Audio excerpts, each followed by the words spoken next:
Hi friends, కొత్తగా driving licence apply చేసే వాళ్ళకి ఆర్టీఓ ఆఫీస్ వాళ్ళు ఒక కొత్త ఫీచర్ తీసుకొని వచ్చారు.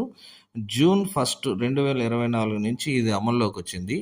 ఇదేంటంటే డ్రైవింగ్ నేర్చుకున్న తర్వాత లైసెన్స్ అప్లై చేసినప్పుడు డ్రైవింగ్ టెస్ట్ ఇవ్వడానికి మనం ఆర్టీఓ ఆఫీస్కి వెళ్ళవలసి వచ్చేది. అయితే ఇప్పటి నుంచి ఆర్టీఓ వాళ్ళు ఏం చేస్తున్నారంటే ఆర్టీఓ ఆఫీస్తో లింకప్ అయి ఉన్న డ్రైవింగ్ స్కూల్స్, ఈ డ్రైవింగ్ స్కూల్స్లోనే మనం టెస్ట్ ఇచ్చి అక్కడ టెస్ట్ పాస్ అయ్యి వాళ్ళ దగ్గర నుంచి డ్రైవింగ్ పాస్ సర్టిఫికేట్, దాంతోపాటు లర్నింగ్ లైసెన్స్ నెంబర్, ఈ రెండు వాళ్ళు ప్రొవైడ్ చేస్తారు. ఈ ఆర్టీఓ ఆఫీస్తో లింక్ అయిన డ్రైవింగ్ స్కూల్స్ అవి తీసుకొని మనము గూగుల్లో పరివాహన్.gov.in అనే వెబ్సైట్లోకి వెళ్ళి అందులో డ్రైవింగ్ లైసెన్స్ అనే ఆప్షన్ ఉంటుంది. దాన్ని క్లిక్ చేసి అప్లై ఫర్ డ్రైవింగ్ లైసెన్స్ అని క్లిక్ చేసి దానిలో మొత్తం డీటెయిల్స్ అన్నీ ఇచ్చేసేయాలి. ఇచ్చేసిన తర్వాత అందులో 200 కూడా పే చేయమంటుంది. ఆ పే చేసిన తర్వాత మనకి ఈ డ్రైవింగ్ లైసెన్స్ అనేది జనరేట్ అవుతుంది.